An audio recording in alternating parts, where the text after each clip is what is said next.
بسم الله الرحمن الرحیم.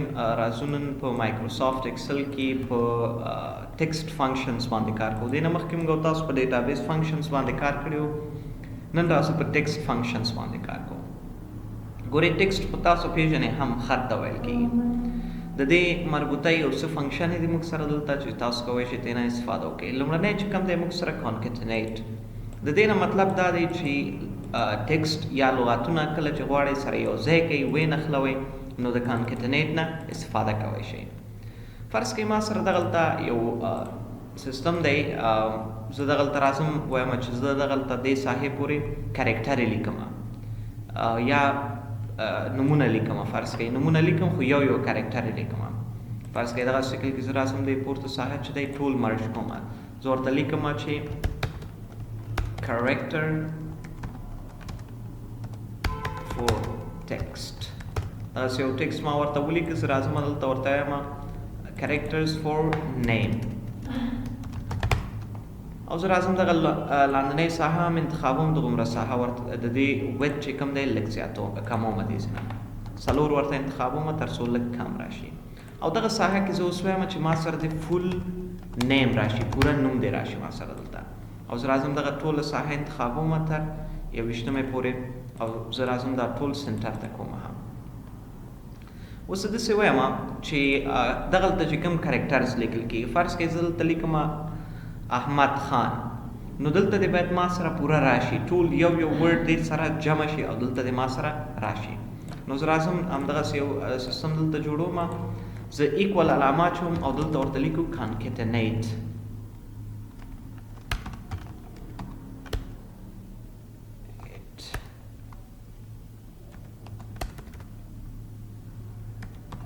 کانکټینیټ لیکم ورته. اوس په لومړنی چې کوم ټیکسټ دی هغه به ورته انتخابوئ.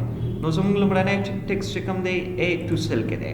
همداسې کاما ته مه ورته یم A3 سیل B2 سیل کې کاما کې دی چې څومره سیلونه دي تاسو ورته انتخاب کړئ. دلته دغه زما سیلونه دي او زه وایم دغه ټول چې دی سره کانکټینیټ کړئ یا یې سره یو ځای کړه. اوس کې موږ ولیکه کې نه وروسته L2 راځي. کاما ورته واچوئ. ال نه وروسته ام راغلی که نه M2. اوس به داسې شی کوي دلته چې کوم ورډز لیکل کېږي دا ټول ورسره یو ځای کوي او دلته به یې تا ته راوړي. فرض کړئ دلته ما ولیکه ورته احمد خان. احمد خان. نو ګورئ دا ټول ورډز به سره یو ځای کوي او دلته به یې موږ ته راوړي. همداسې تاسو کولی شئ. فرض کړئ زه وایم چې دغه ساحه چې کوم دی موږ سره د H د K D نه وروسته D موږ سره کوم سیل کې دی؟ D چې دی E2 کې دی که نه E2. زه ورته یم E2 نه وروسته کامک ته دغلته یو ټیکسټ ورته لیکم. دلته ورته یو سپیس اچوم. کاما واچوئ انټر پریس کړئ. اوس په منځ کې سپیس هم تاسو سره دلته راسي. یا اکثره خلک وایي زه ماینس علامه پکې اچوم. ماینس علامه هم پکې اچولی شي. همداسې نور نومونه که چیرې لیکئ دغه لاندې تکرار کړئ در سره څومره ساحې پورې چې تکرارېږي هماغلته زه ورته لیکم راج خان. نو ګورئ دا ټول نومونه به دغه شکل کې موږ سره ټیکسټ یو ځای کوي. کله چې هم غواړئ ټیکسټ یو ځای کوي سره نو د کانکټینیټ نه استفاده کولی شئ. بل د لن په نوم موږ سره یو فنکشن دی چې دا د دې لپاره استعمالېږي کله چې موږ غواړو د خپل کرکټر. فرض کړئ زه وایم دغه ټوټل ټیکسټ چې لیکل شوی دا ټول څو کرکټر دی. دغلته زه راځم یو بل هغه اخلم یو بل شیټ اخلم دلته او زه ورته یم چې دلته یو نوم ورته لیکم احمد خان. زه اوس وایم دغه احمد خان چې لیکل شوی دا به ټوټل څو کرکټر دی. زه خو نشم کولی چې هر یو راشم دلته وشمارم. نو دې لپاره تاسو کولی شئ بیا د لن فنکشن نه استفاده وکړئ. ایکول علامه ورته واچوئ لن. قوس شروع کړئ خپل ټیکسټ ورته انتخاب کړئ. قوس باندې کې ټول 10 کرکټر دی ویې شمار یو همداسې تر 10 پورې ځي. یا هم سیم کار تاسو دغلته کولی شئ. زه راځم دغه ساحه پوره انتخابوم. دغه یو بیخي دې ځینه ډیلیټوم. پورتنۍ ساحې نه لاندې طرف ته ټوله ساحه انتخابوم. دې ځینې دا فارمیټ چې کوم دی کاپي کوم او دلته یې پیسټ کوم. بیرته او زه ورته دلته وایم چې ټوټل کریکټرز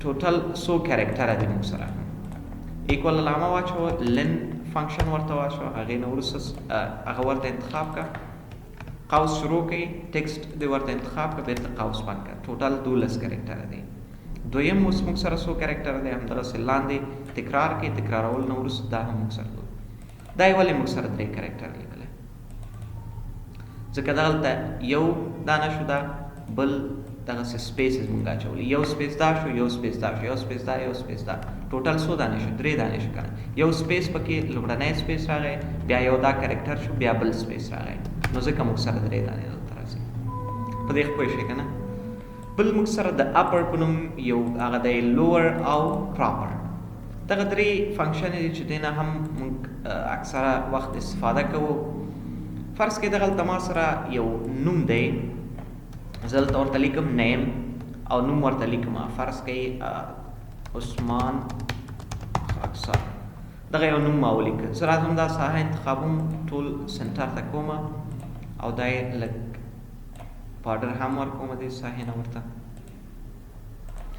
اوس زه داسې وایم چې دغه نوم چې کوم لیکل شوی دا د ما سره په اوس په فرض کوئ په وړو حروفونو ټول لیکل شوي په وړو حروفونو لیکل شوي ټول موږ سره زه اوس وایم چې دا ټول د په غټو حروفو لیکل شي نو دې لپاره موږ او تاسو کوی شو چې بیا د اپر کیس نه استفاده وکړو زه راځم دلته ورته لیکم نیم ان اپر کیس زه وایم دغه نوم دا خو زه یې ځینې پاکوم زه وایم دغه نوم چې کوم دلته لیکل شوی دا د ما سره دلته په اپر کیس کې راشي په غټو حروفو کې راشي ایکوال علامه واچوه ورته ولیکه اپر لیکل نه وروسته قوس شروع کړه کوم ټکسټ چې لري هغه ورته انتخاب کړه انټر پریس کړه عثمان خاکسار په غټو حروفو یې درته ولیکه یا هم ته وایي چې همدغه د ما سره په وړو حروفو راشي دغلته راشه اوس خو په وړو حروفو دی که چېرې زه راځم دا په غټو حروفو کومه یا دغه پورتنی تیار انتخاب دی ایکوال علامه ورته واچوم دلته ورته لیکم چې لوور قوس شروع کړه ټکسټ دې ورته انتخاب قوس بند کړه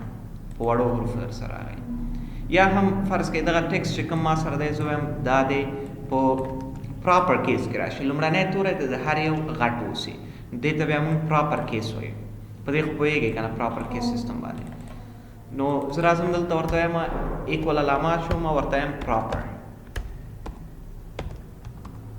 قوس شروع کوم ورته وایم دغه ټکسټ ما ته پراپر کیس ته واړوه لومړی توری به یې غټ وي نور به یې واړه راځي بل موږ سره د ټریم په نوم یو هغه دی دلته موږ سره چې دې نه هم اکثر وخت موږ استفاده کوو هغه وختونو کې کله چې موږ سره په ټکسټ کې سپیس زیات راغلی فرض کړئ ما دلته ولیکه ځوان ډېر سپیس مې ورکړه هغسې ایجوکیشنل سنټر کې هم همداسې سپیس ورکوم سپیس ورکول نه وروسته ګورئ دغلته موږ سره ډېر زیات سپیس راغلی زه وایم دا سپیسز چې کوم دي دا ټول باید دې نه ختم شي نو دې لپاره بیا موږ او تاسو کوی شو چې د ټریم نه استفاده وکړو کومې ساحې کې چې راوستل غواړئ ایکوال علامه واچوئ ټریم ورته ولیکئ قوس شروع کړئ قوس شروع کول نه وروسته دا ساحه ورته انتخاب کړئ A1 کې موږ لیکلی قوس بند کې بیرته ګورئ سپیسز ټول دې نه ختم کړئ پوه شئ په دې باندې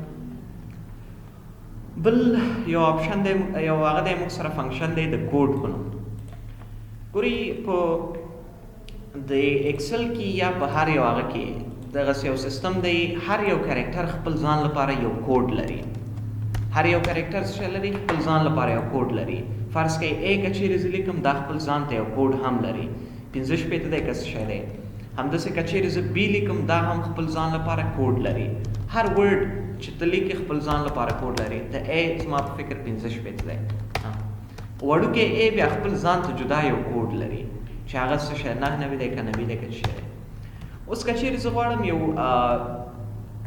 ټکسټ ما لیکلی زه وایم د هغې کوډ دې ما ته پیدا شي نو ته کوی شې د کوډ فنکشن نه استفاده وکړې زه راځم فرض کړئ دغلته ما سره الفابت دغلته ما سره الفابتس دي د انګلیسي او په دغه ساحه کې زه وایم چې دلته یې کوډ راشي ما سره نو دغلته راشه زه راځم ورته دغومره ساحه انتخابوم دا ساحه سنټر ته زه اوس ورته وایم چې دغسې نه د ABC شروع شي تر انده پورې همداسې د بیا ما سره کوډونه هم د دې راځي زه راځم دلته ورته لیکم A هم همداسې B C D E F G H I J K L M N O P Q R S T U V W X Y and Z. اخري کې موږ سره Z دی او زه راځم ورته وایم چې دغه ساحې لپاره هم دا هغه سنټر ته کړه. اوس راځم دویم چې د دوی د A کوډ د ما سره ښکاره شي نو A کول علامه واچوئ کوډ ورته ولیکئ دغلته ټیکسټ ورته انتخاب کړئ. انتخابول نه ورڅخه اوسپن که د A کوډ 15 شپېته دی دا چې دی د پروګرام مربوطه موضوعات دي خو صرف تاسو زده کړئ چې څنګه کارېږي. صحیح ده دغه هغه چې دی زه سکرول بار لاندې هم تکراروم ګورئ د B کوډ شپږ شپېته دی همداسې پورته ځئ د دوی ټولو کوډونه چې دي دغه شکل کې مقصر دي. بیا واړه حروفونه چې دي خپل ځان لپاره جدا کوډونه لري. فرض کړئ ما دغه ټول هغه چې دی کاپي کړي دي نه زه راځم په وړو حروفو همدغه لیکم دلته واړه حروفونه بیا خپل ځان ته کوډونه لري. دلته زه راځم واړه حروفونه دې په ځای ورته لیکم.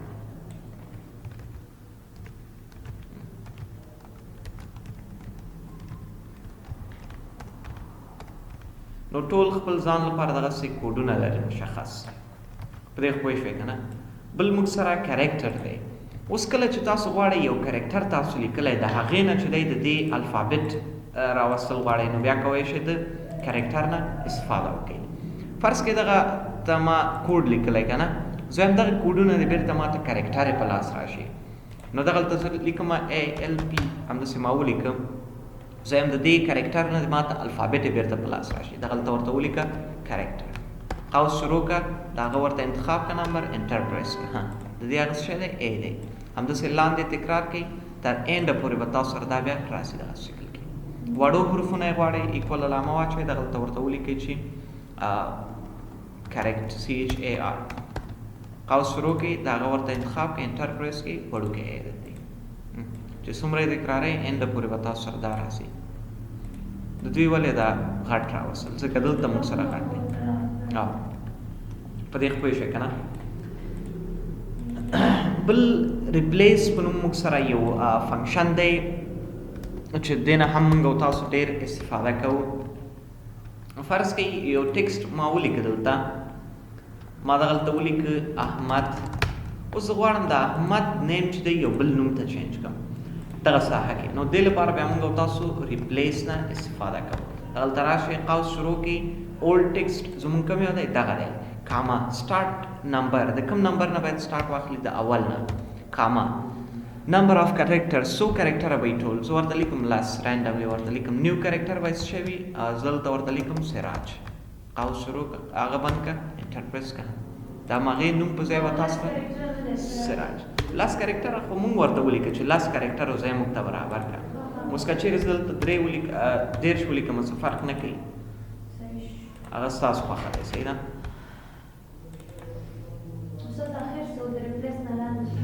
او که چېرې هغه چې دی کلین موضوع دی هغه دې نه مخکې چې مونږ او تاسو وویلې هغه دواړو سیم کار دی هغه چې دی بیا ریپیټ شوی دغه پاکول کله چې غواړئ چې اضافه سپیسز پاک کړئ همدغه سیم کار د ټریم سره سیم کار کوي ځکه ما لیکه.